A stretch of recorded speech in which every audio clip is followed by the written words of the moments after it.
Senator Laura Casio of Hilo and Senator Favela of Eva Beach on our Senate Hawaiian Affairs Committee. And now I'll pass it over to the House Chair Nakashima to introduce yourself and your committee members. Thank you very much, Senator. The degradation of hula as a cultural practice and its role as a touch point that informs and illuminates other parts of what is known as Hawaiian culture has been significantly of concern for several years to those who teach and perpetuate it, and those who invest the time and effort into learning it. Indeed, hula is much more than the movement of the human body.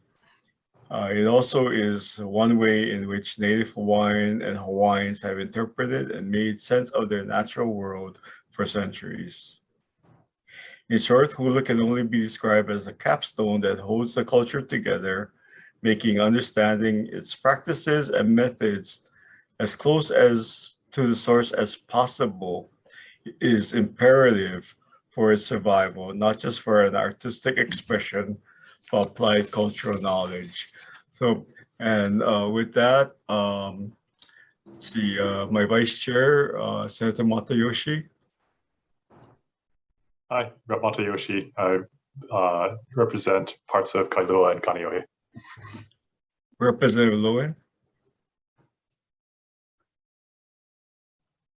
Aloha, sorry, Representative Lowen. I represent North Kona and Kailua Kona area on the Big Island. Representative Nakamura. Aloha, Nadine Nakamura, representing East and North Shores of Kauai. Representative Ward. Thank you, Chair. As you call the hula the capstone of the culture, the capstone of housing is DHHL. I hope we can work together to make that $600 million and leverage that very, very well. Gene Ward, Hawaii Kai. Thank you. Thank you. Representative Tokioka. Thank you, Chair. Jimmy Tokioka, District 15, Kauai, Central Kauai. Aloha. And Representative Todd.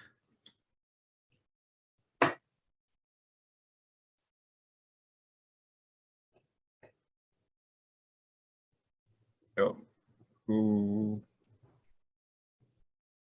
has disappeared from the screen. And I'll see Senator Favela. Oh, Senator Favela, oh, please introduce yourself. Yeah, Senator Favela, District 19, Eva Beach. Good morning. Thank you so much for joining us. Oh, good afternoon. Good afternoon. Okay, that's all the legislators then.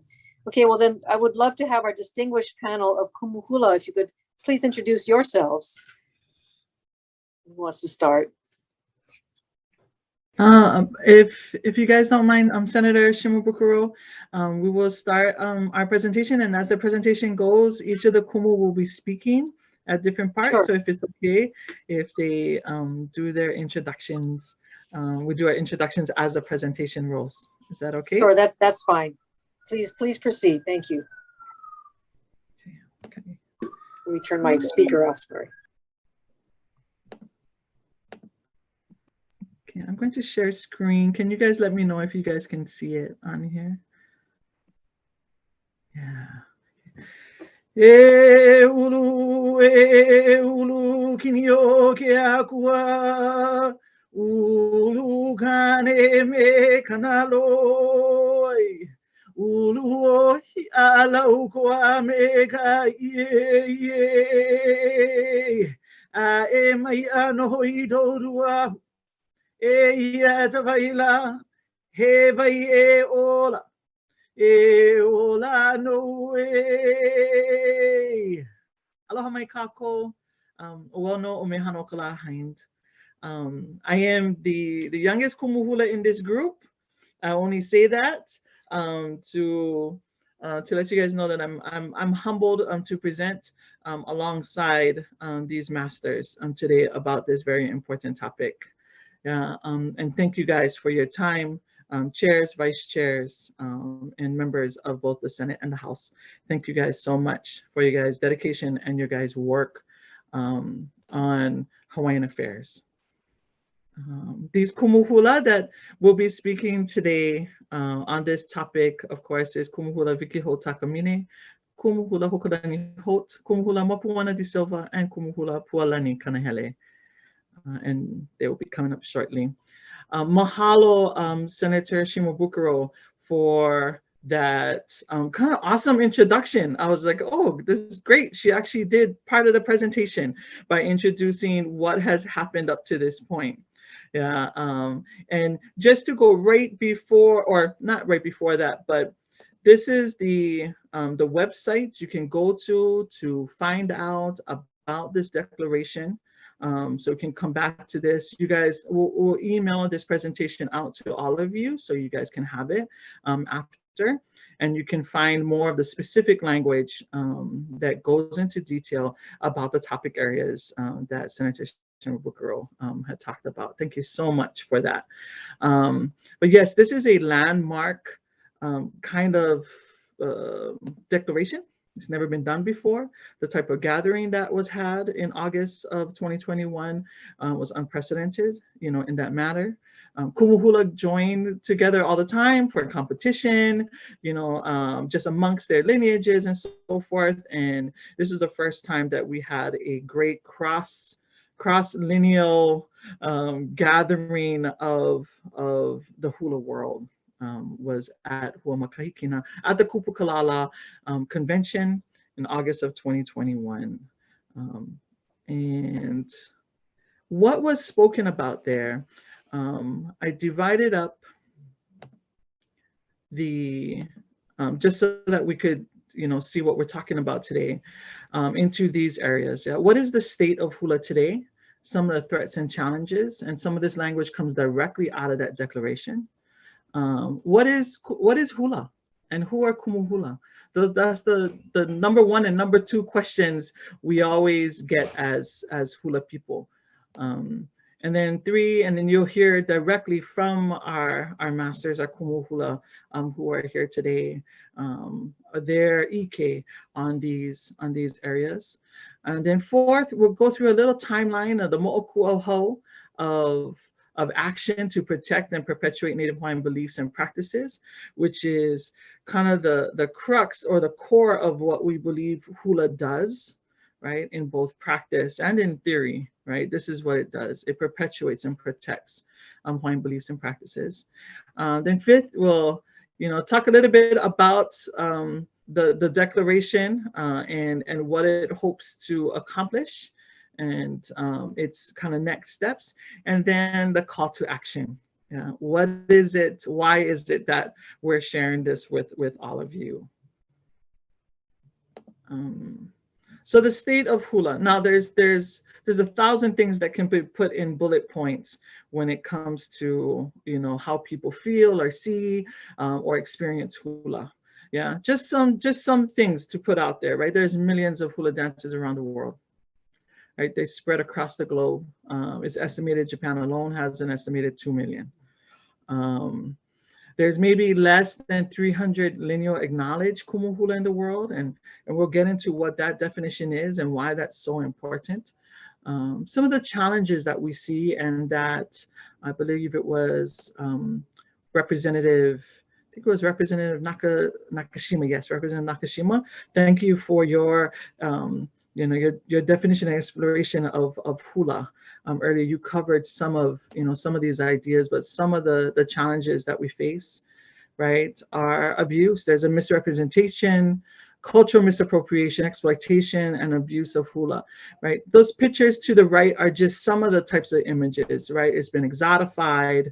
It's also been animated. It's been cartoon, you know, changed into these types of images. There's also ignorance, right? There's widespread ignorance and misunderstanding about the practice and performance of hula, its functions within society, education, and the transmission of knowledge that happens through hula.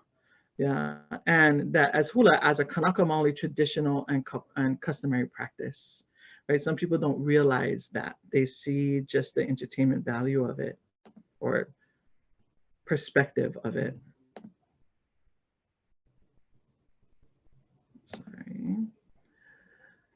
The other challenges we have is the protection of it, right? There's insufficient protection for Kanaka Maoli culture and knowledge that's maintained within and embodied by hula. Yeah? We see it all the time. You know, we're constantly battling against the policies and decision making that happens not only in government but in business also, to maintain the kind of sanctity of this cultural practice. Recognition. There are disparities in how the rigors and highly specialized processes that Kumu Hula go through to get trained and acknowledged along with their years and experience. They're recognized and the value of them by other institutions, say higher ed institutions or government institutions or even business institutions that don't place a high value on that rigor and training that a Kumu Hula has to go through.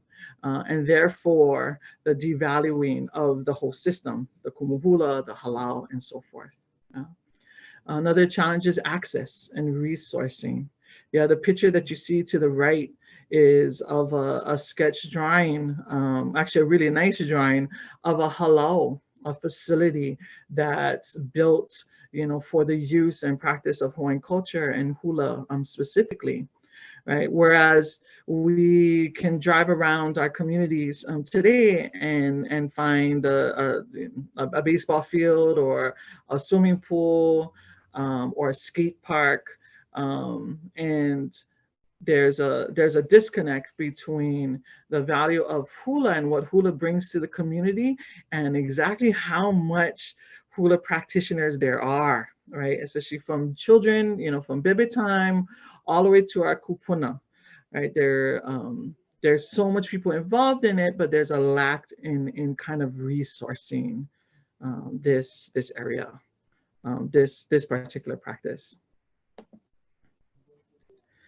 So to the definition of what hula is, this is something that the declaration itself and the people who sat there and tried to draft this declaration out, you know, we struggled with, you know, what is a definition of a Kumu Hula and what is a definition of hula itself, right? And for Kumu Hula, right, we say hula as tangible and intangible cultural heritage of Kanaka Maoli is under the exclusive stewardship of the Kumu Hula.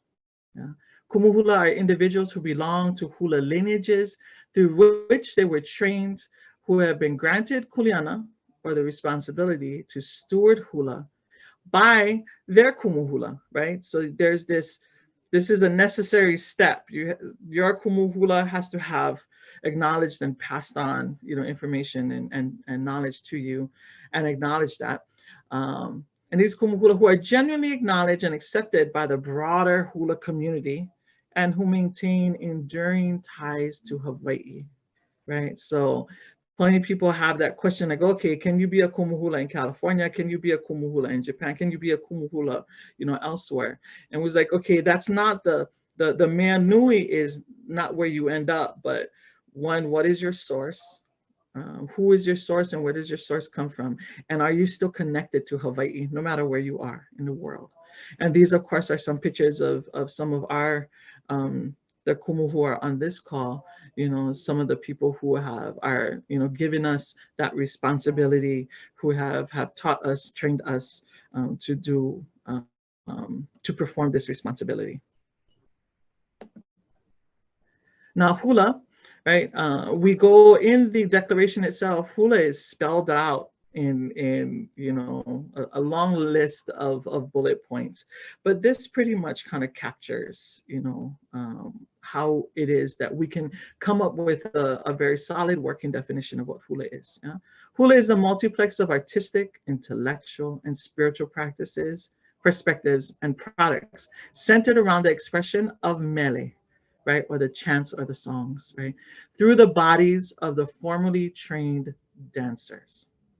Mele can be defined as poetry, chant, or song, but mele are actually, mele are actually poetic expressions that employ layers of metaphor to convey concentrated forms, data, generations worth of observation and data that have been thickly concentrated into the lines of the mele, right?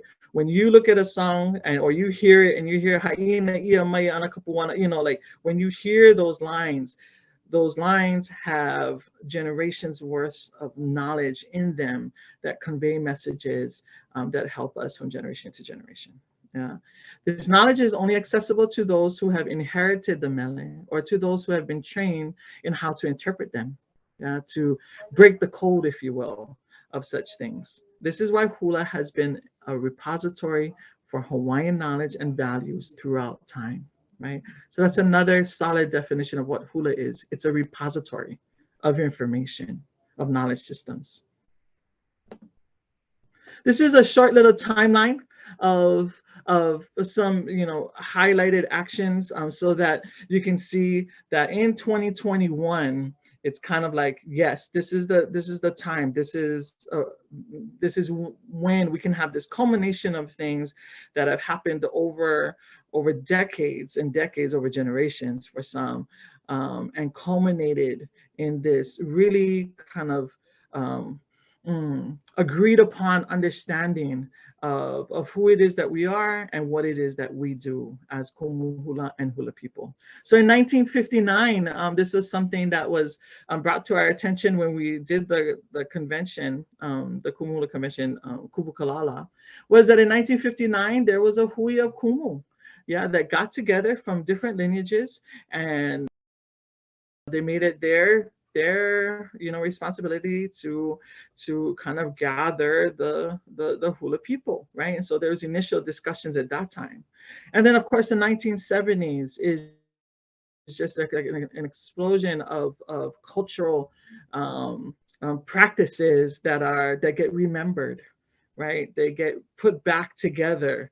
When they were, the arms were ripped off of our people and our legs and so forth. Now back in the 70s, they start to come back together, right? They start to form the body of knowledge of the Kanaka Maoli, right? So you have what is normally called the Hawaiian Renaissance, but Mayor Monarch, right, becomes such a pivotal part of not only the hula world, but Hawaii as a whole, right? Olelo Hawaii again emerges, and the political actions to make it legal again to teach Hawaiian language back in the classroom, all that starts to happen during the 70s. Of course, Kaho'olawe, right, is happening, and that return to Aloha Aina, and or that more, maybe not return because our people never left that practice and that belief of Aloha Aina, but it was now being put out there for others in Hawaii to start to take part in.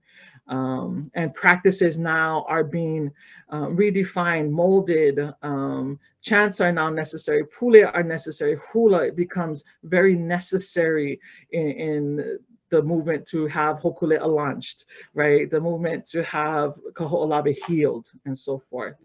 In the 1990s, we see some real kind of legislative and political actions happening, around a couple of things. PASH happens, in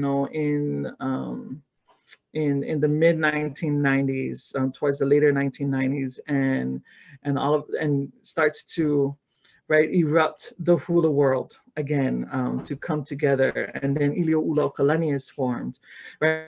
Right before that, in 96, you have Iwi Kupuna becoming one of the issues that is now known amongst more people, because the unearthing of Kupuna on the island of Maui, right, sets off a whole string of events that happens not only here in Hawaii, but then has federal law that it influences, right? NAGPRA happens during that time.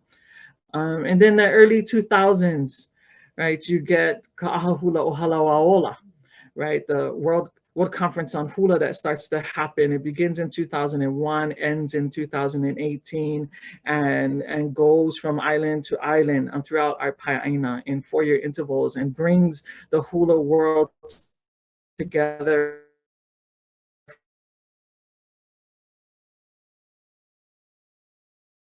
declaration, right, which this declaration, the Huama Kahikina Declaration, reaffirms that declaration that was done in the early 2000s, and which focused on intellectual property, that Ilio Ula Kalani and Ati Vikima, led the charge on that. Then of course, in the mid to nearer 2000s, we have Mauna Kea erupting. Figuratively, not literally, but with activity, with people turning to the Mauna for many different things. And you see the role of hula and chant and pule now kind of on a world stage, a different kind of world stage, not the Merrimonic stage, right? It becomes an event that the world gravitates to, and more importantly, our own people. And they start to participate by the masses in hula, in chant, in pule. Yeah. And then in 2000, in January of 2000, you have like the official start of COVID-19 spreading across the world. By the end of 2000, right around August of 2000, Hawaii hits its highest numbers that it's ever had. It hits, at that time, the number was 300, I believe it was 360 in one day. The Kumu Hula react to that, right? And say, this is enough, right? Our world is hula people. We know that we are about life, right? We are about our communities, right? And our halau are made up of kind of every facet of our communities. And we knew that we had a role to play in making the well-being of our people here in Hawaii more prominent. We knew that we had influence over that. So we launched La Hui Kanaka, which was a campaign to lower the numbers and flatten the curve of COVID-19 back in late 2020. And the numbers went down, right? The numbers, we saw a nice drop in numbers between the later end of September, October, November, December. By the end of the year, Hawaii was doing very well. As far as its numbers, we were getting our numbers down, and we were reaching out into our communities, especially those that had the high counts, Native Hawaiians, Micronesian, or other Pacific Islanders, and the Filipino communities, right? We were really pulling our influence across there. That led into a discussion about what else can Kumu Hula do now. Now we're talking, again, we're seeing that there's, a bigger world of influence. And some of those basic questions came up when people were reviewing the economic state of Hawaii, right? We started to have those conversations too. Kumu Hula started to, yeah, the hotels are all shut down now, but when they start to open up, right? This is a question that's been asked across all the sectors. When they start to open up again, when business starts going again, what is it and how is it that we want hula to be presented, and how is it that we express our true value, right? Not only within our communities and within the cultural realm, but also in the economic realm too. And so we started having these discussions, which led to an August 2021 gathering of over 150 Kumu Hula that sat there and painstakingly went through every line of the finished product declaration, and it was then ratified by over 200 Kumu Hula, linearly identified and descended Kumu Hula. And that is a huge task that we're very proud of. Yeah? And so that kind of brings us up to this point, and I'm gonna introduce or bring forward our first of our Kumu Hula to share her wealth of ike with all of you on this topic.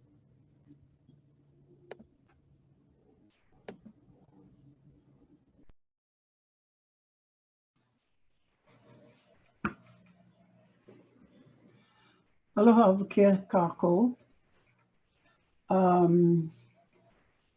think mahalo mehana for all that you said, and I think she said everything. But I do have a short little snippet to add to the idea of hula, and I guess eventually Kumu Hula. Hula for today, hula is our oldest ceremonial tradition. And we look at hula as dance, but it's really a ceremonial tradition. And initially, it was what we look at as hula kapu. And the ceremonial tradition, and when we became Christians, people pulled away from the ceremonial part of the traditions, except for a few Kumu Hulas who maintained the ceremony. My grandmother was one of them. And so we picked up a lot of the ceremonial part of the tradition from my grandmother. And we were very honored and happy when Mauna Kea became a part of our lives. And that also became part of the ceremonial traditions. And so we carried on the ceremonial traditions with Mauna Kea. It was an opportunity. And so we taught everybody ceremony for that tradition, for that particular movement. And it wasn't so much a protest as it was, how do we as Hawaiians get together and honor this great mountain that we have had in our presence for forever. And if I can look at the idea of 20 centuries as being forever, then it is forever. And so it was an opportunity for us as Hawaiians to go back to the idea of hula as ceremony. And with that, we also welcomed hundreds of people from around the world who approached Mauna Kea ceremonially and presented offerings. Here we are at a different level of practice. We danced, and we had people there that never danced before in their life, and they were honored to dance. And we taught everybody to dance, and it was spread throughout the island, spread throughout the western states of the United States. And we all did ceremony together at the same time. It was huge. Hula was back. Ceremony was back. And so when we talk about the ceremony, what are we talking about? We're talking about environmental elements. What do we know about our environmental elements? Before we became Christians, environmental elements are called akua. Akua was God after it was introduced in a dictionary to us, after the dictionary became part of the reading for the Hawaiians. But prior to that, it was not God, it was environmental elements. So we have a lot of nomenclatures that have to do with environmental elements. And so why am I talking about this? Because the environmental elements are found in Mele'oli. And these are nomenclatures that are found in the Mele'oli. And nomenclatures such as Kane Kavaiola, Kane Hoalani. The idea of the nomenclature is that first word is the energy. And the energy of Kane is heat. And you have heat from the sun, you have heat from the middle of the earth. All of those things were composed in the Mele'oli. And when we go to dance, what we do is keep that idea alive. And we have done that forever. For 20 centuries, we have kept the idea of Mele'oli alive by dancing it, by going through the hula. And we have taken it from one generation to another. And at one point in the 1800s, it was cut off. People said, you can't do hula anymore. You're Christians, you can't do this. Okay. Except there were a few people that continued to do it. Okay. And it's a good thing my grandmother came from teachers that was stubborn about maintaining that. And And so they continued, and the idea of the environmental elements as akua were because they were depended upon to provide the necessities for life, such as the volcano. And why is the volcano important? We live on an island that's made of volcano. And the mentality of the Hawaiian was that our island comes out of the ocean and it goes back into the ocean eventually. So it's not forever. So if it's here, honor it. We honor the volcano. And we have meleolis about volcanoes, hundreds of them. Okay, we have meleolis about the air, what's in the air, how the air is related to the movement of the earth and what's rising up from the earth. How the air is related to parts of Mauna Kea and how the air is related to water. And how the air is related to clouds. Our meleolis are about all of these things, about sun, about moon, about the forest, about rain. And we dance it. We dance it over and over and over. That's why I cannot understand why foreigners are doing the dances, because they're about Hawaii. And so I'm thinking, okay, so they're allowing, or they're helping to maintain the environment of Hawaii by doing our dances over and over again, by pushing these ideas off and remembering it and honoring it and allowing it to live for generations. That's what we do as hula. We're allowing it to live as generations. But this idea is deep knowledge. And most of us dance for entertainment today. Because that's what's hula has become in the early 1900s. People like the way the body moves, and so it's become entertainment. For a greater part of the world and a greater part of society. But for some others, maintaining the oli and the mele hula is why they do what they do. And so for us, it's a way of maintaining who we are, where we are, and why we are. The idea of Kumu Hula during my grandmother's time in the early 1900s is when they found out that somebody was going to be a Kumu Hula, they put a panel of people together from all around the island. And they came together to question this person who thought they were going to become Kumu Hula. And they wanted to know what you know about hula. And if you didn't come up to their standard, you're not Kumu Hula. Okay. And so that's what we're laxed on. We're laxed on questioning those who want to be Kumu Hula.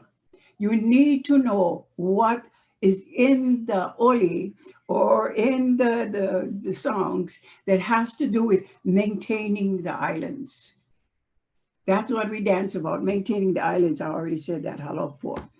But the idea of Kumu Hula is that you're responsible for deep knowledge.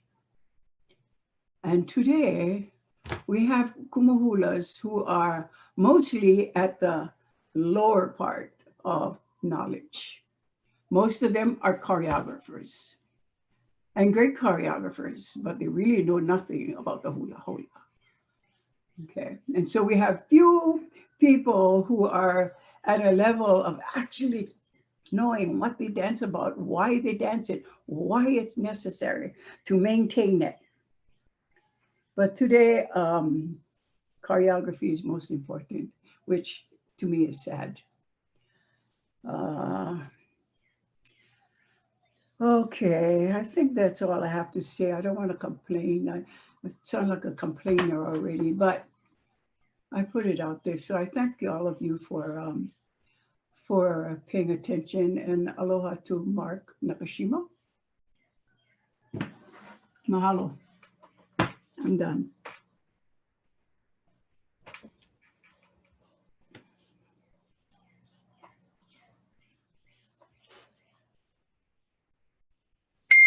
You're muted.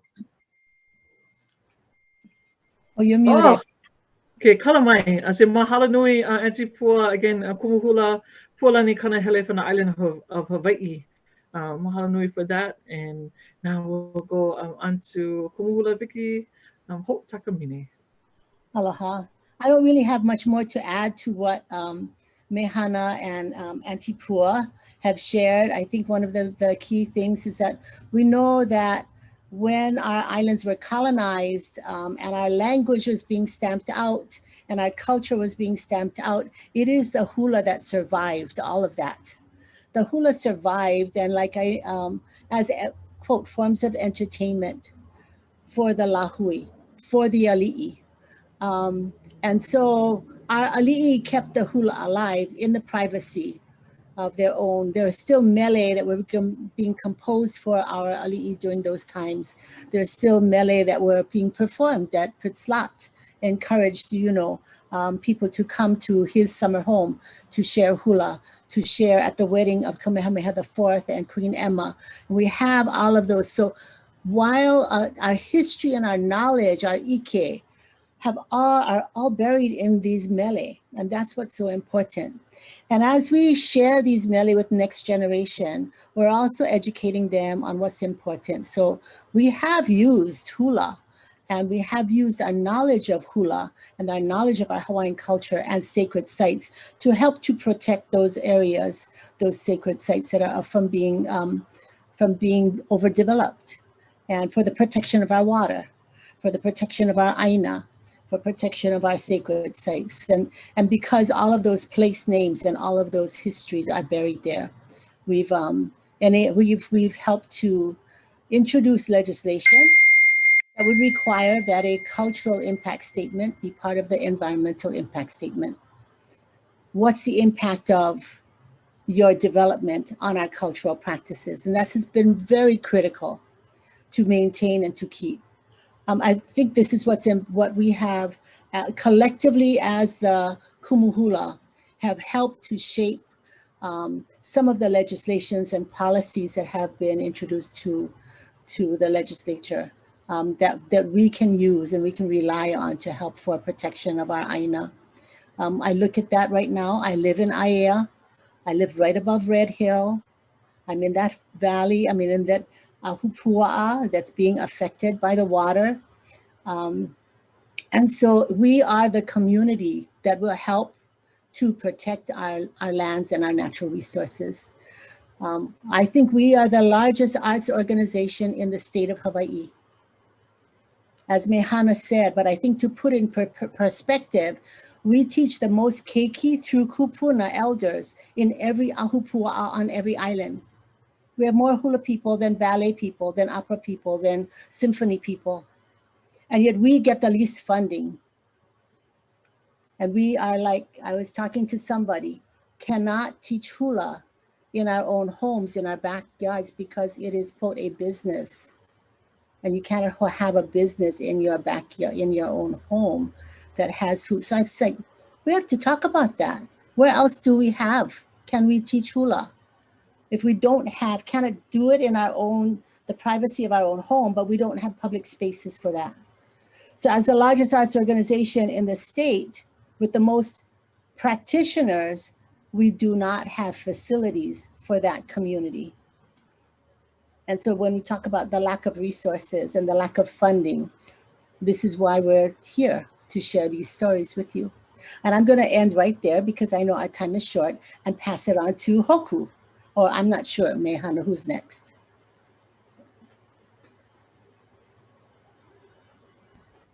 Yep. Is the screens coming up? Yeah, okay. Yeah, I'm from the island of Maui, Kumu Hula, Hokulani Holt. Okay. E kane lo na kua mahi ai. Ho'ola I ka aina. Apo ho ka ai a ulu kupu kupu a ululau po o lea.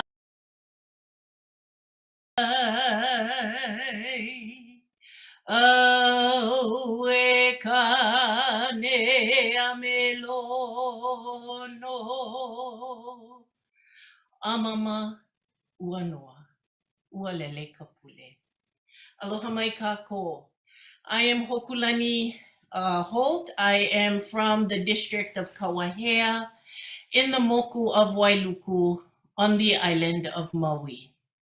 I am the Kumu Hula of Pa'uo Hi'iaka and which has been in existence for 45 years.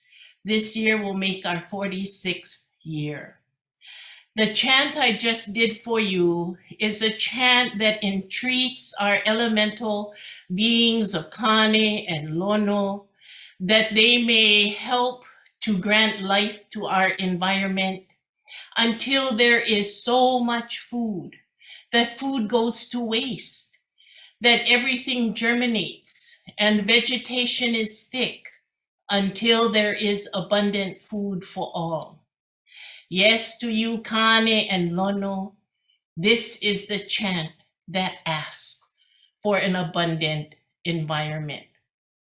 So these kinds of chants are what are taught in Halau, are what are taught to our students, that when they voice the 20, 30, 40, 50 of them that voice this one chant, we know it will happen, that we will have abundance, there will be rain, there will be an environment that will grow things, and that the people will be supported. That was the belief of our kupuna, and thus they wrote these chants. They believe that when you say these things over and over, and you are reminded that that is our responsibility too, and we say them over and over, we remember, our environment remembers, and our community and the people in our community remember. And so those are some of the reasons why we must have halau. As you have heard over and over again, halau are non-discriminatory. We teach everyone, anyone, everyone. We don't care your age, your physical ability, your gender, where you live, what you do for a living. Hula provides that for all. I betcha all of you folks here, you can name one person that takes hula. Some of you can name more than one person that takes hula. But can you name one person that uses the skateboard park? Maybe yeah, maybe no. But you can certainly name somebody that does hula. I teach this olelo no eau in my halau. A'ai ka hula waiho ka hila hila makahale, which means dare to dance, leave your shyness at home. More than dance though, I teach them dare to be bold. Dare to stand on this world stage that we call our home, and dare to be bold and say the things that are important to you. That is important for our community as well. There are a couple of things that I would like to bring forward that comes out of the declaration. One says that we believe that hula and Kumu Hula their knowledge must be viewed commensurate with college degree attainment. A Kumu Hula who has done the training that is required to become a Kumu Hula can spend a minimum of 10 years at one course of study, another 10 years at another course of study, much more than what is required in our colleges. And yet, we do not recognize a Kumu Hula who has gone through the rights and responsibilities given to them by their Kumu Hula or the Uniki process, we do not recognize that as viable information. That you have to go to college, learn from Kumu Hula outside the college in order for you to get your degree in college. Why that's important is that when you go and you apply, a Kumu Hula goes to apply for a job, they will ask you, what is your degree? The minimum required degree for this job is a bachelor's degree that takes 4 years. A Kumu Hula takes 10 years for their first level. Where is the equity in that? That our knowledge base is not viewed equitably to knowledge base in the Western world. Yet, and I'm gonna talk to all of you senators, I betcha, every single one of you has asked a Kumu Hula for help, for pieces of information, to come and bless your office, to come and bless a piece of land, to come and think about give Ike into your community needs. I betcha every single one of you have asked, and we have never refused. We always come. We normally do not ask for remuneration. We don't ask, okay, Senator Keoho Kalole, I will come for you, but I need $50 an hour to come and talk to you. I bet you not. I bet you we come freely and we give freely. That comes from all of these 20, 30 years of knowledge gaining, experience, and all the things that you value as well. The second point I want to make is Hula supports our economy. Hula supports our economy, not only because we teach, but we also support the farmers when we need lei material, when we need flowers, when we're going to do performances. We all go down, well, I don't because I live in Maui, but everybody else goes down to Mauna Kea Street, supports the lei makers, and makes the economy grow because of Hula. We support the fabric designers. We tell our halau of 100 people, go and get this particular piece of clothing because we all need to wear it. They will go and they will buy from this particular designer, this particular clothes. We support economy. We support fishermen and farmers for our ceremonies, our celebrations, our gatherings. We also support the economy by the sheer numbers of people that we influence.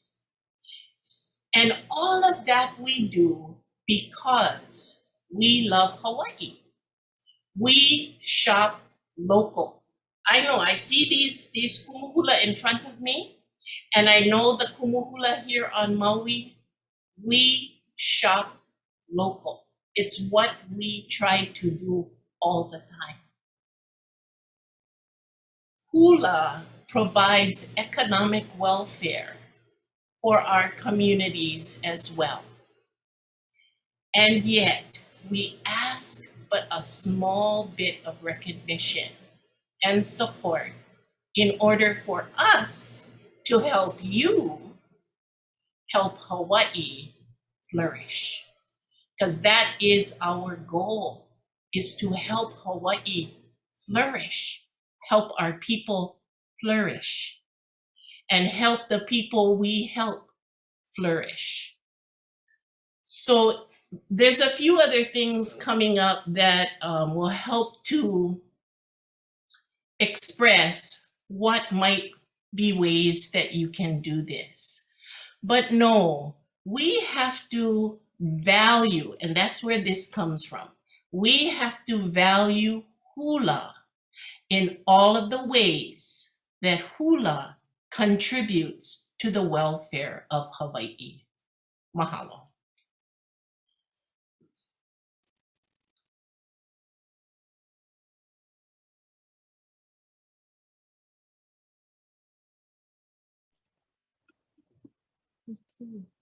Have all the Kumu Hula spoken at this point? Oh. Sorry, I was trying to unmute myself. We Okay. have one more. Okay. Kumu Hula Mofuana de Silva. Oh, yes, thank you. Sorry, where's my screen?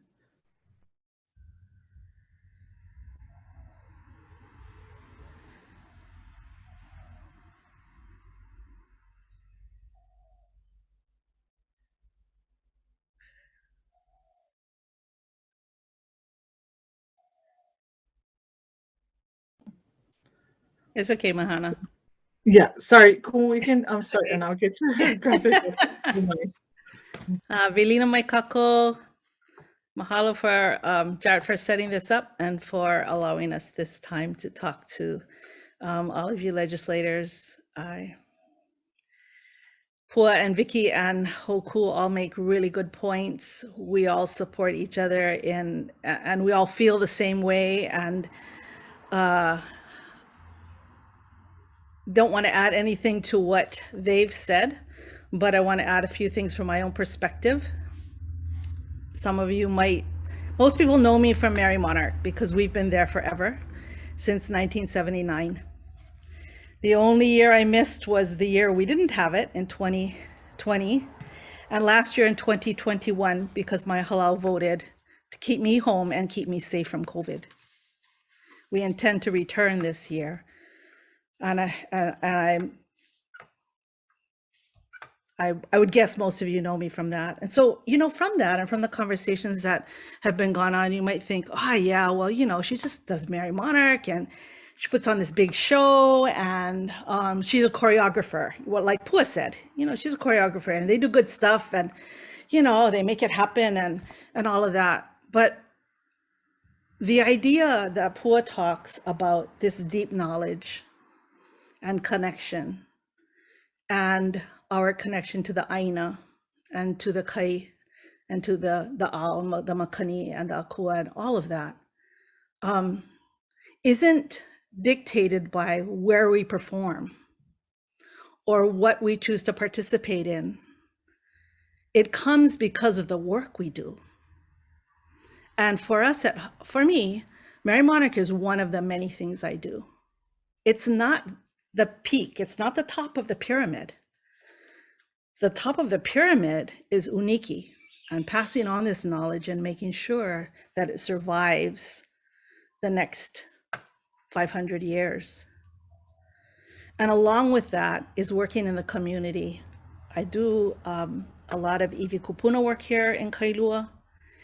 And I also do work trying to keep the people in Kailua from working together in all the things that we need to, issues we need to address here. So I just want to take one example. We've been going to Mary Monarch.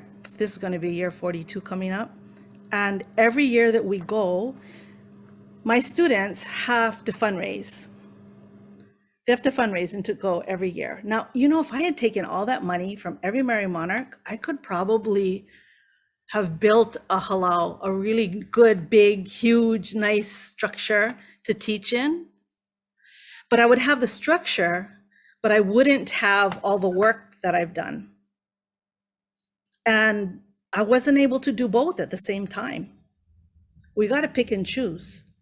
And for me, part of going to Mary Monarch and having Uniki and all of these other things that we do, that's the training for my students. That's where they learn all the traditional mele, the traditional loli, where they learn the relationship of these mele and these oli to who we are as Hawaiians, where we live, why we're here, and what our kuleana is while we're here. And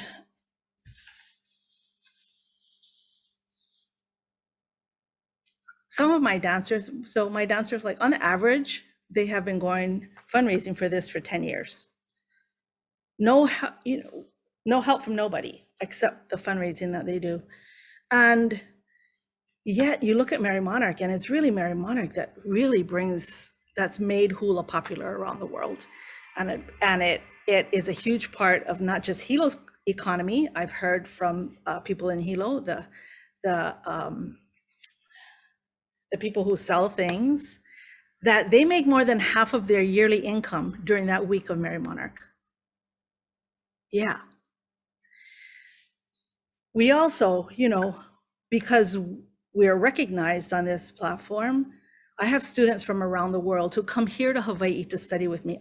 I do sometimes go to Japan. I don't have halal there, but I have students there. But they come here to study with me. Because like Pua said, how can you learn mele for this place if you're not here? How can you even understand it if you're not here? And yet all these things that we do, we don't get support for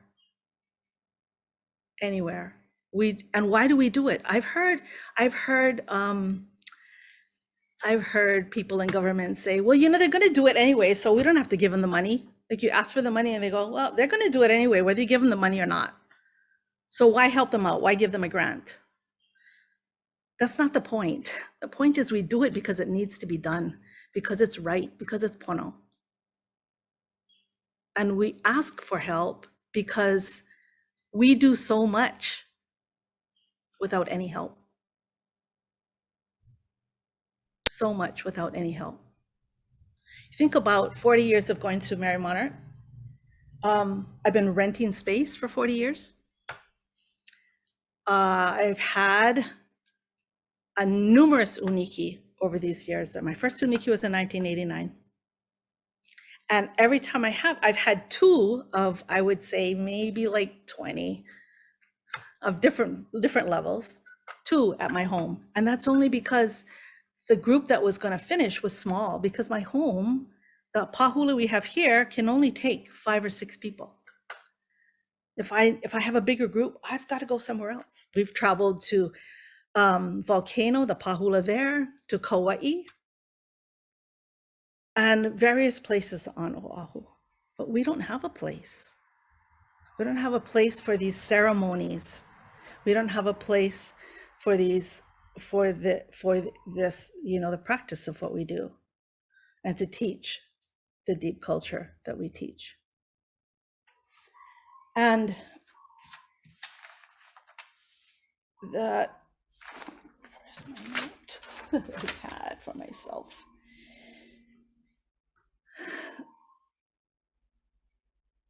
And the last point I want to make was the first point that I made, is that it's not what you're preparing for and where you're performing. It's the person who is the Kumu Hula that has that deep knowledge and that can be in that ceremonial space, whether you are on a pahula, whether you are at Prince Lot, whether you are at Ulupoheo or on the Mary Monarch stage. I don't know if you guys remember 1986 Mary Monarch, when we had those big storms. You remember that year, Pua? Yeah, because we were the chants, the group chants we were doing were chants from Molokai, talking about the wind gourd of La'amamau, and all that wind was contained in the gourd. And what the Kumus before me were saying is, we say these words and do these chants over and over and over and over to re-energize, to revive this aina that has been so westernized. We bring the Hawaii back to it because of what we do. And when these words of this wind gourd chant were repeated over and over and over, the storm brewed and it brewed, and the power went out. It blew a transformer, the power went out for an hour and a half. And we were to go on 2 groups after that. And while we were there under the bleachers in the darkness, huddled, I decided that we didn't need to dance that night. Our akua, our kupuna,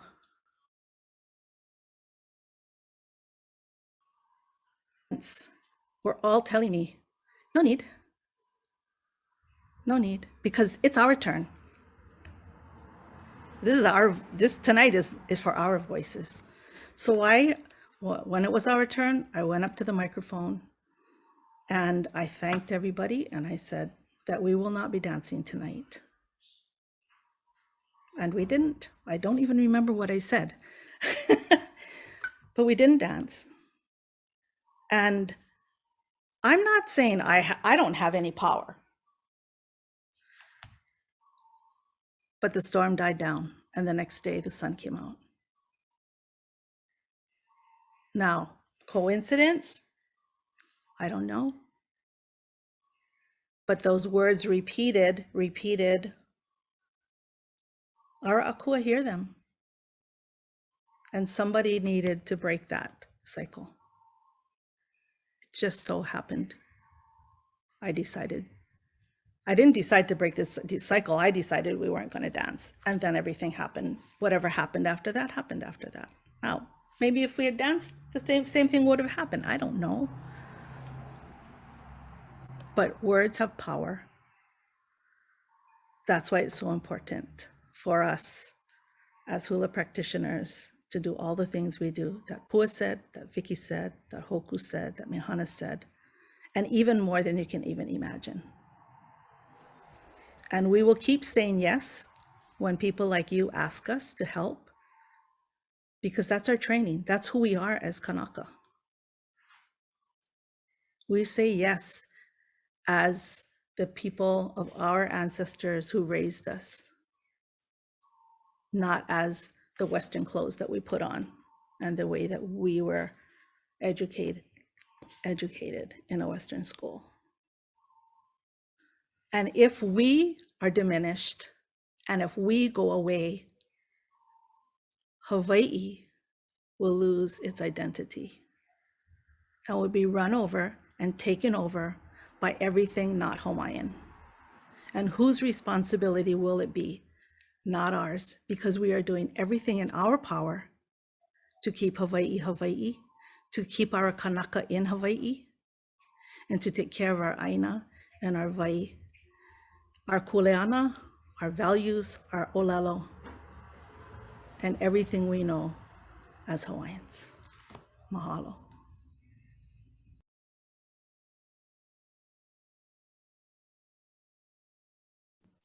Mahalo, mahalo, Kumu Mapuana. Thank you for that. And I'm sorry about getting your graphic up so late. Stuck on here. And senators and representatives, we just have a couple more slides. I know, and I want to leave time for you guys to ask questions also. So this is the call to action. The call to action that's in the declaration itself. And there's some highlighted words here, especially for you folks, so you don't have to go through the whole thing. But to organize and advocate for the pono stewardship and protection of hula, right? That fits nicely within your guys' realm, to be able to do, and that will show up in bills that are spread across, that come across your desk from all over the place, from the business sector, from land development, from education, and so forth, right? And if you can keep this discussion and keep the declaration as a handy tool in your office to refer to when different actions come forward, that would be amazing.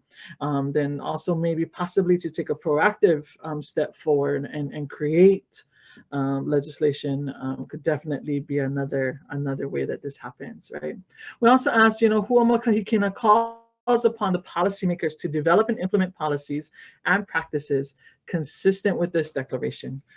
In full consultation with Kumu Hula, we also call upon government and the private sector to resource hula to the fullest extent possible. Yeah, you've heard that kind of resourcing hula comes in different forms, right? It comes in acknowledgement of the entirety of the work that it takes to get to a certain level within this arena. It comes with acknowledging the important role that Kumu Hula and Halau play in our communities. And also comes in a form of appropriations and dollars that, you know, go towards facilities and places where hula can be taught and perpetuated, and you know, also in other forms. And I know you guys, you know, are thinking through a whole bunch of ways on how to improve the community. So let Kumu Hula and Halau be one of those things that are considered. That's the call to action from the declaration itself. To let you folks know where the declaration is at now, I'm sorry for that little glitch in there. Every time I move it, it shows back up on the presentation, that word now. But on November 5th, the Maui County took a very proactive measure to leap forward with this declaration and pass the resolution to support the declaration, and it's now in the hands of Budget and Finance, right? And this has led to Maui County agreeing to provide hula people a brand new facility for hula and the native arts, for which hula serves as a perfect nexus between, you know, its own practice and the rest of the native arts that's practiced here in Hawaii. There's also various other organizations that are moving to support this in different ways. One of those, CNHA, held a plenary discussion in front of all of its participants at last year in December, its annual Native Hawaiian Convention, and there was great response to that. And then finally, a resolution in support of this declaration was passed at this past weekend's Association of Hawaiian Civic Clubs annual convention. Yeah, on January 16th was the date that it was passed there. So there's movement, there's people who are excited about this. There's definitely questions. Our community, the hula community is not one for taking things quietly or lightly, and that's great. That's just the way we should have it. We should have, you know, great debate and talk story and see how things work in its realities and for the communities that it kokuas. I put my contact information on here, and the reason why I had to put Kumu Hula in front of my name and put my contact information is I'm probably the least known out of all this wahine here, these Kumu Hula here. So I'm sure you guys have direct contacts to them if you have direct questions following this, or you can always reach out to me too. And I work here at the Council for Native Hawaiian Advancement out in Kapolei, Oahu, as the Senior VP of Community Programs. Yeah, so we're definitely in support of our hula community and the work that is going to come forward. And so that's where we stop. Chair Shimabukuro, if anybody has questions or comments. Thanks so much, Mihana. Wanted to actually check in with Cure real quick. How are we on time? Do we need to end at a certain time? I don't know if the tech can tell us that, or do we know? Okay, well, if they don't say it, then they're good. But I'm sure that members must have questions. Does anyone have any questions they want to present to this panel? Chair. Yes, Senator Favela. Yeah, I agree with everybody on this panel, 101,000,000%. I first came to this Capitol and I was very educated on some of the ideas that my colleagues had set before us. I'm not sure if you know Senator Wiley, but I got this book, Senate for Hawaiian Music and Dance. And this was presented to legislation back in June 2015. I got this from Senator Donna Makauto Kim. This is the preparation and the preparing this was because of the actual leaks. And you notice is coming before us, Senator Bakura, because they want to fix the convention's leaks. So I'm sharing this with the whole hula community, is that this idea wasn't far-fetched. Again, when it comes to the hula community and Hawaiian language and dance, there's a price. So they put together this book. I'm going to show it to you guys. Okay. This book is beautiful. Anybody want to look at it, let me know. If you read the words in this book, it highlights exactly what hula is all about. Sharing, caring, and giving. But when it came to this proposal, I've heard that it died because of money. Right now, the convention center wants 65 million, one crack, to fix the leaks. When this proposal was made in June of 2015, 65 million would have fixed the leak and made the roof that they're talking about on the convention center and the Center of Hawaiian and Music and Dance. The idea, the concept was exactly what the all the Kumus were saying, that they give to the community and the community give back. The community give back, they give back. So the concept to me, what I heard, what it was, is that each halau was going to get a time that they could perform in this music and dance center. And when it was time for the convention center needed them to give back, because they would be able to use these facilities at the convention center to do exactly what the Kumus are saying. That then later on, when the convention center or the state would ask them, hey, can you perform for one of our events at the convention center? It was a give and take thing. So this is why I'm saying this, Chair, is because this never went away in my heart. This is the second time I'm pulling this book out. One of them I shared with Darius at Representative,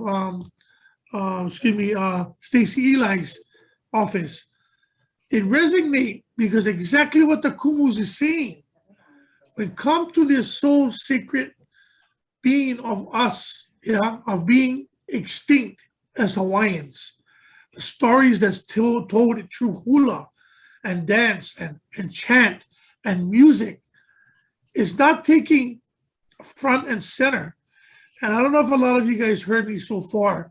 So when Representative Sylvia Luke said about the $600 million going to Hawaiian homes, that is great. That is great. And I support that because we need to get our Hawaiians off of the list and get into homes.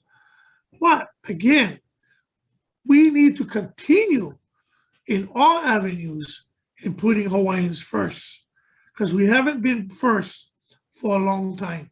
Our cultural, our dance, our music haven't been first, because right now it's still an elective in a high school level on Hawaiian language and dance, when it should not be an elective.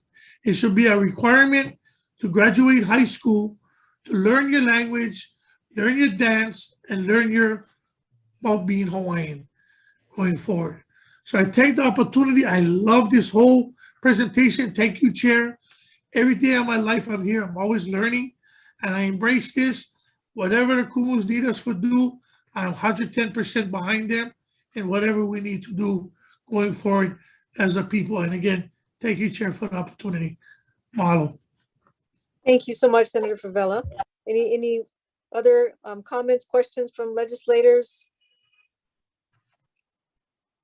Okay, as well, we will go to the House. We'll go back and forth.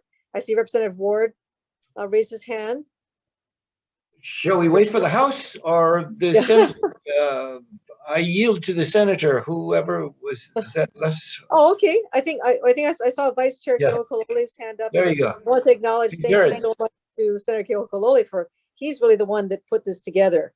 And mahalo for that, Jared. Really appreciate that. So if you want to make a comment or a question, please proceed. Yes, thank you, Chair, both chairs and Kumu for this. Can you, I guess whoever wants to share, can you talk about the lineal acknowledgement part of this? I think Hokulani, you mentioned this as well. you know, we've had a lot of problems over the years with the Made in Hawaii program.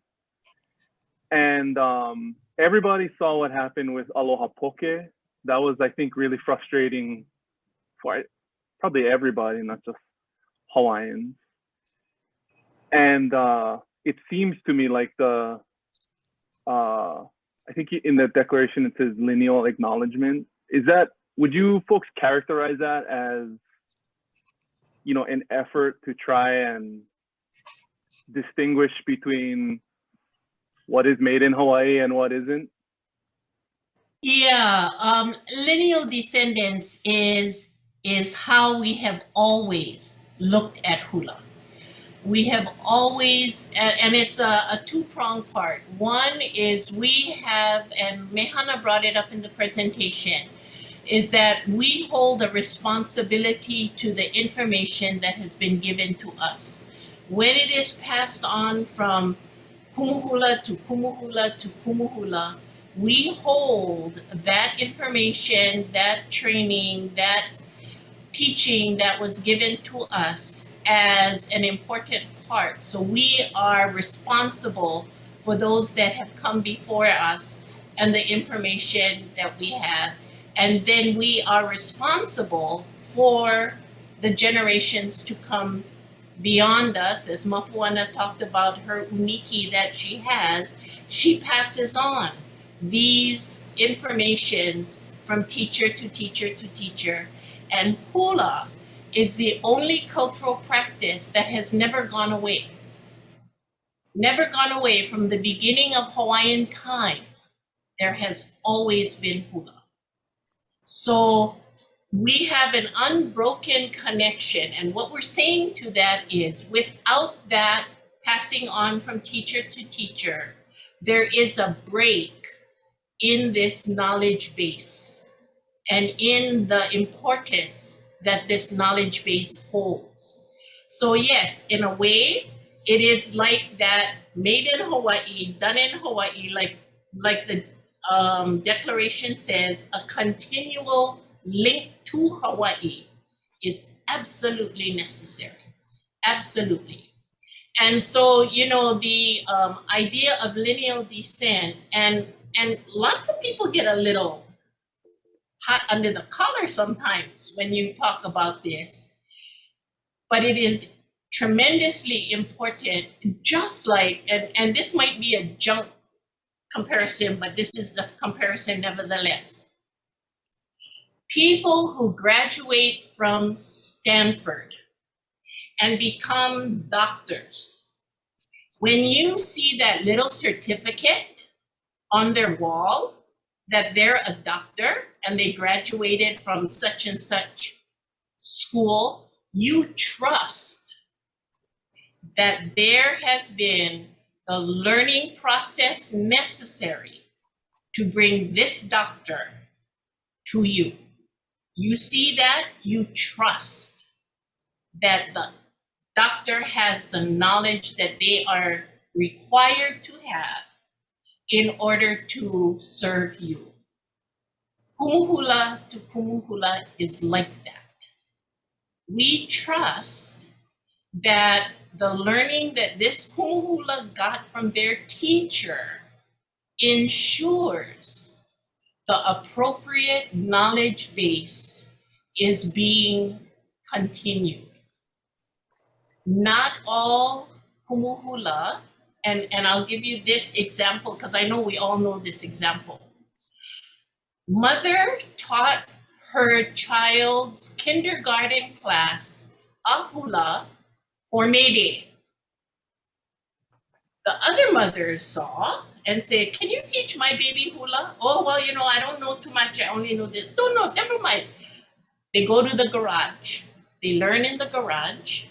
Before you know it, they're being called a Kumu Hula.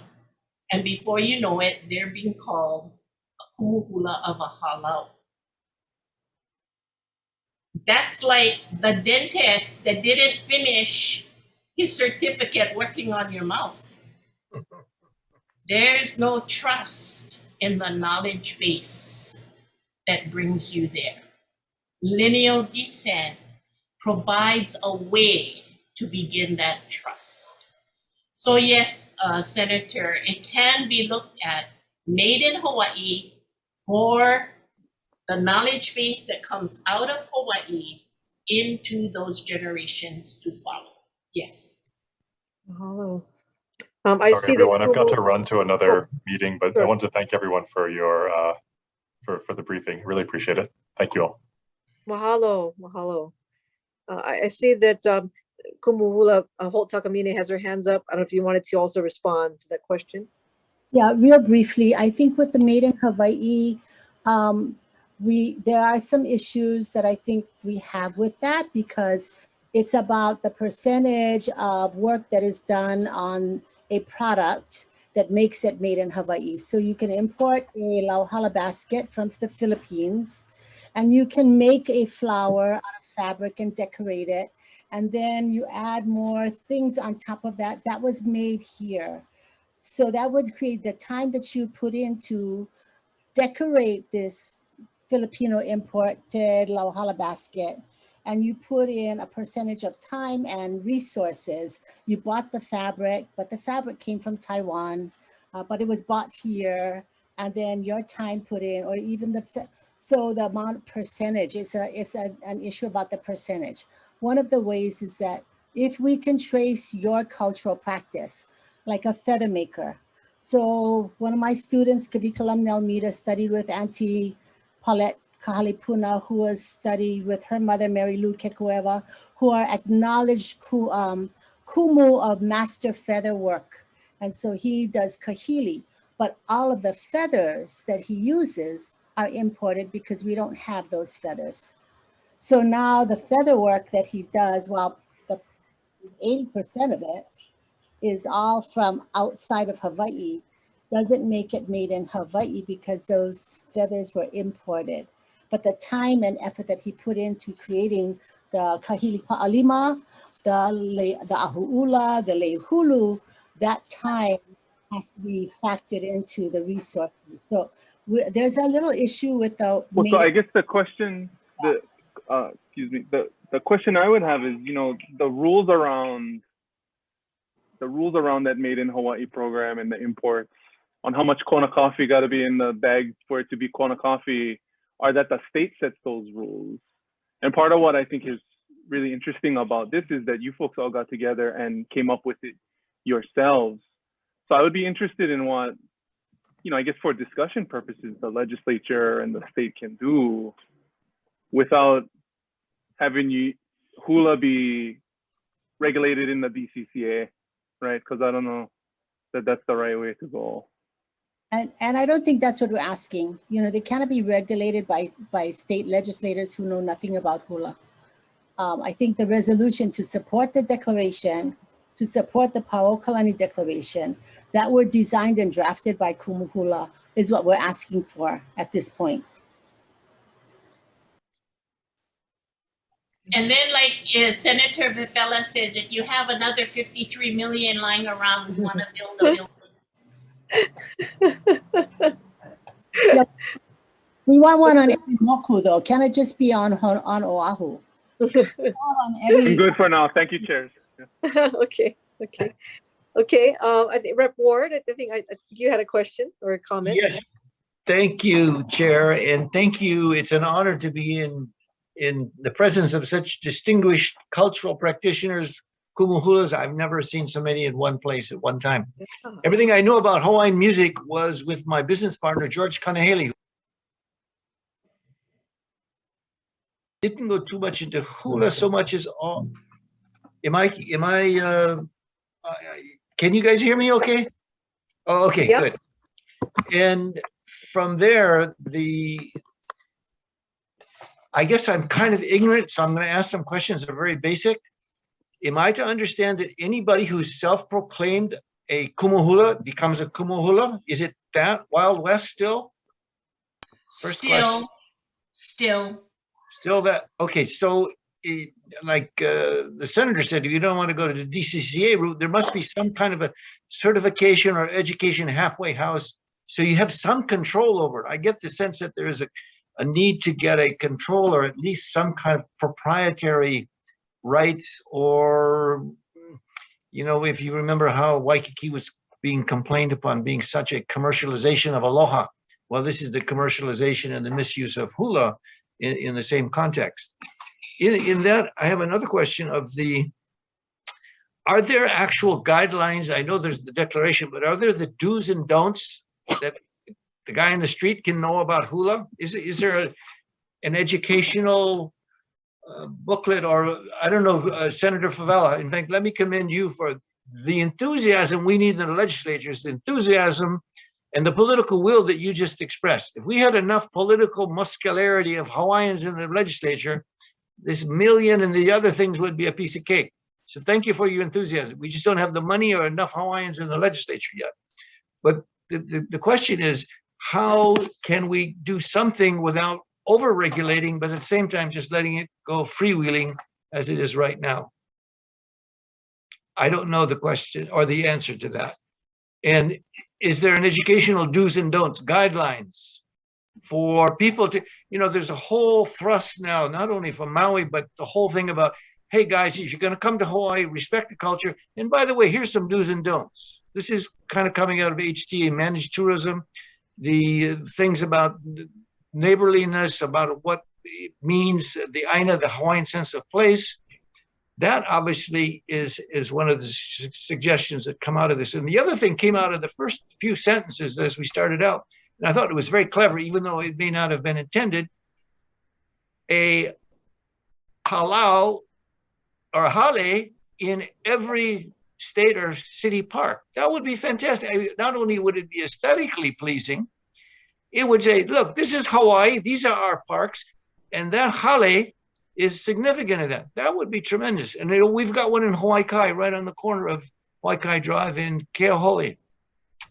It was a gift from Kamehameha Schools for a kind of a quasi-public partnership with Bryce. But I think that is something to pursue, which again, the political will is going to have to cough up a lot of money to do that. But if it's done with cooperation of the community, even how self-help builds houses for different people in the community, I think it's there. So basically, I see the momentum that's happening. The 600 million, Senator Falal, is as much symbolic as it is real. It shows your Hawaiian first is coming to pass. The prayers of Liliuokalani are still in existence and still alive. They haven't, the shelf life hasn't gone away. So I would just encourage all of you, just keep pressing on and doing as much as Chair Shima Bukuro and Chair Keo Kolole and our Chair, where is, the Chair Nakashima is doing. That's making progress. Otherwise, this has been very educational. Thank you so much. But if we can't do certification, I think we got to start with education. Thank you. Any comments? Yeah, just to be completely clear, traditionally, halau and Kumu Hula are community-based. You know, traditionally they're community-based. They are part of the community that they exist in. And because there are so many, our communities, just like our communities do, we have grown. So in addressing Representative Ward's idea or thought about, yes, halau or places for hula in every community, it is what we are saying is needed. It's what we have been working on here on Maui, and thus we do have a building going up that the County of Maui is supporting, and we continue to encourage them halau in every community. We don't let them forget, like we're not gonna let you forget. That's key. And that's what we said. And to be completely honest, that's what this declaration is about. It is the concerted effort of 200 Kumu Hula who have come together and said, this is important. We lay this at your doorstep and ask that you help us and we outline for you why and how. So the declaration is the first step. It's not the only step, but thank you for knowing that it is our first step. And thank you for saying you have to do follow-up, because as you lay it at the doorstep, you're going to have to knock on the door. Sometimes you may have to push it open a little bit with the legislature. Thank you for that response. But I also think, Kalamai, I also think it's a public-private partnership that we can help to raise money in our communities and outside of Hawaii to raise funds. But the initial start, it's really helpful if you have something. Most of our funding needs matching funds. If we have matching funds, we can go out to we have funds and we can go out to raise funds to match it. Are any of you friends with Zuckerberg, who just gave the university another $50 million for, I mean, okay, that's real, but it's a bit of a fantasy right now. All right. Are there others that want to make comments or questions? Other legislators I'm scrolling through to see if there's any hands up. So I'm on my phone, so if you do, just feel free to speak up. Okay. Anybody? Not. Actually, I had a quick question. Is your group in discussions with Hawaii Tourism Authority, about that Center for Music and Dance that they want to use TAT funding for? Are they consulting with you folks on that? Not with me on Maui. Okay. And I see the other heads going, nope. Yeah, because that funding has been sitting there for quite some time.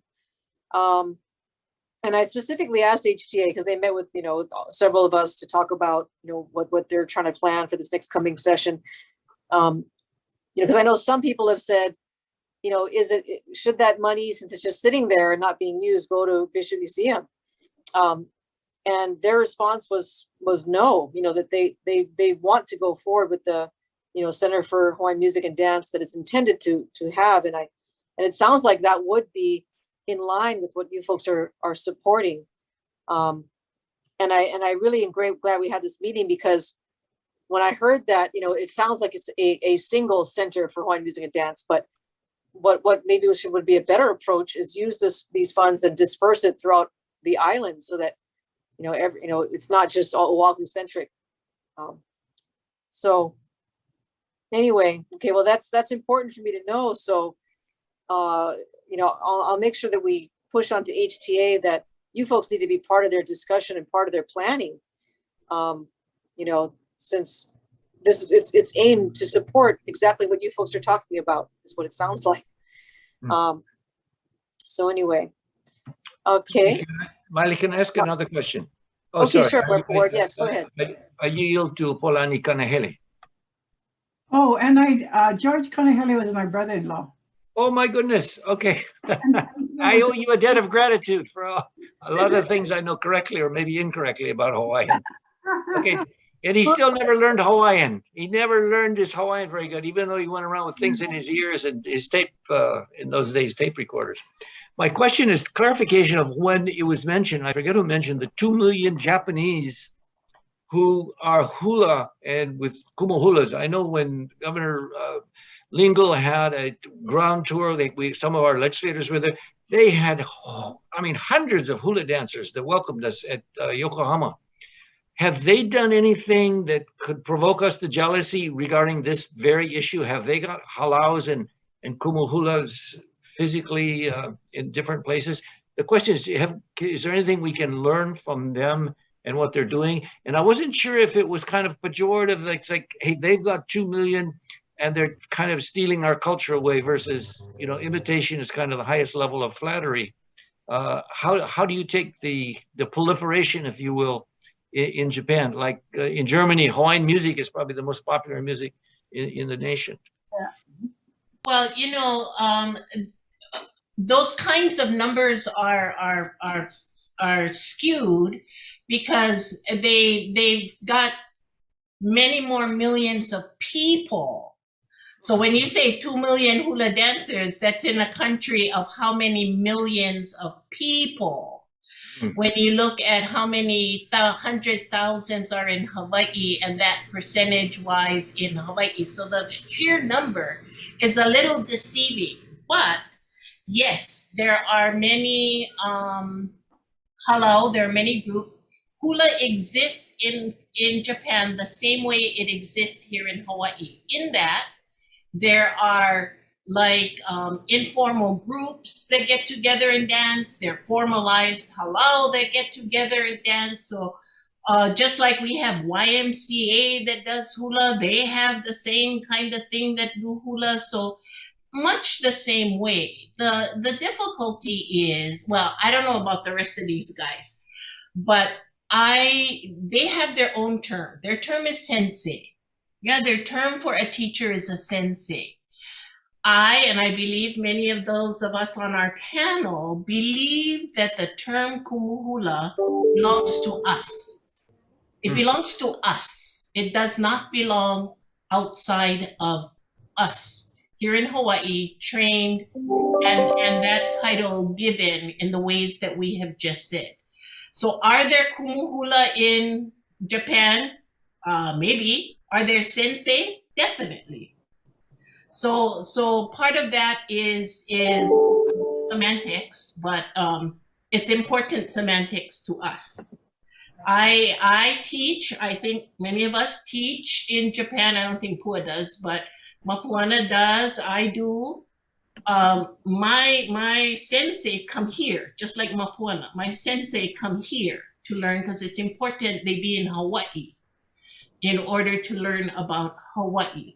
I do not call them a Kumu Hula. I do not allow their students to call them Kumu Hula. I only allow them to call them sensei, because in their culture, that is the epitome of a teacher, is a sensei. I allow that. I do not allow them to call them Kumu Hula because they have not done what we have done. The others can join in if you wish. They have a Merry Monarch also then? There's only one Merry Monarch. Oh, okay. There's only one Merry Monarch. Okay. There are many, many hula competitions, yes, but there is only one Merry Monarch. Thank you. And by the way, Merry Monarch does not allow foreigners. Interesting. May I ask Jared a question? Is the legal advisor here? Can there be a trademark copyright of the terms that we're using here, Kumu Hula or hula in any way, or is this getting a little bit too far afield, Jared? In the way that she will not allow them to say you can be a Kumu Hula, no, you're a sensei. I mean, which is culturally most appropriate. But is there any legal protections that any of this could be employed? You remember we put aloha into the statutes and defined it. Could we put hula into the statutes and define it the way that I think it was in the early 2000, late 1900 something? Sounds like an interesting bill idea, Gene. Oh, okay. Well, wait, because I mean, literally, we put aloha in the statutes. So why can't we put hula or kumu hulas in the statutes?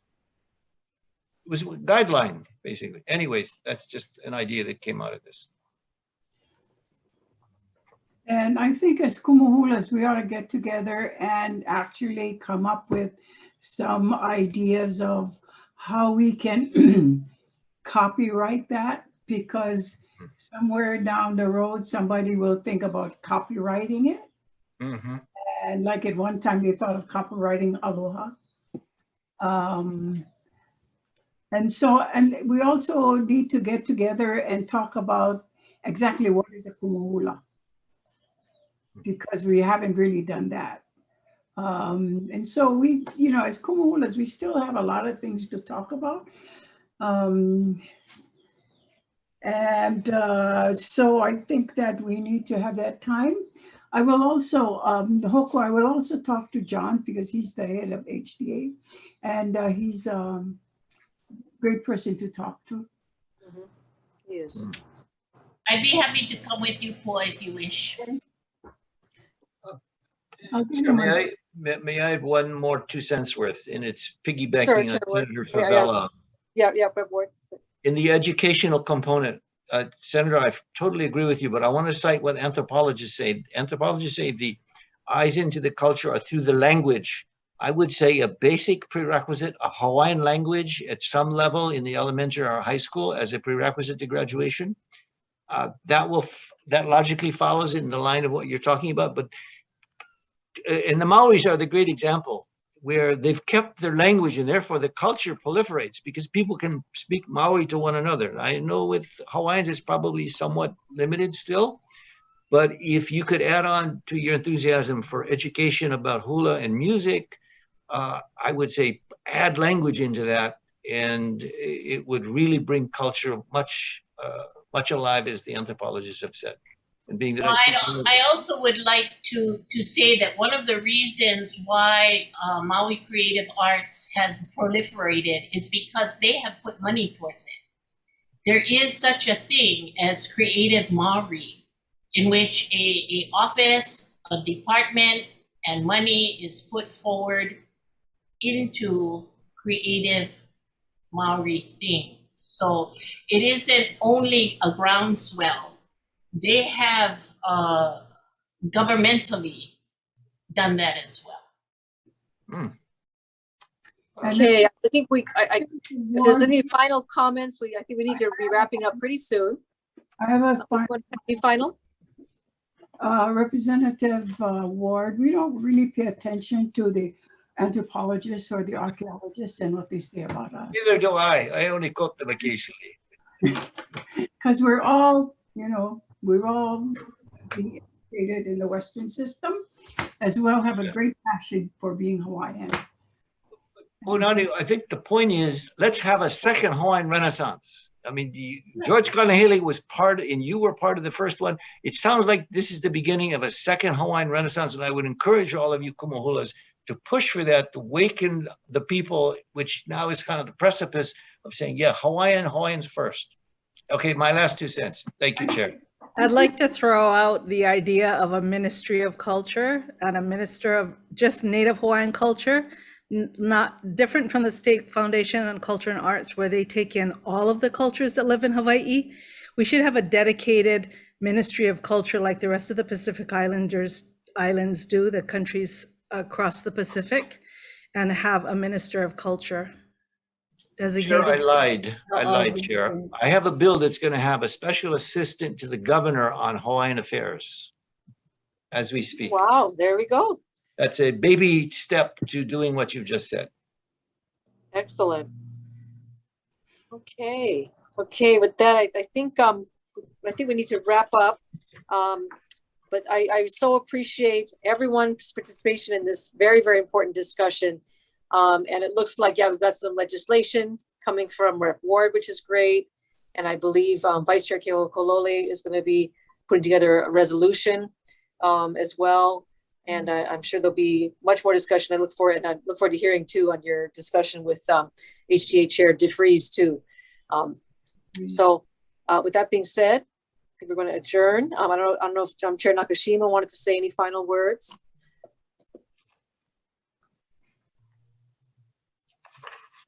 Thank you,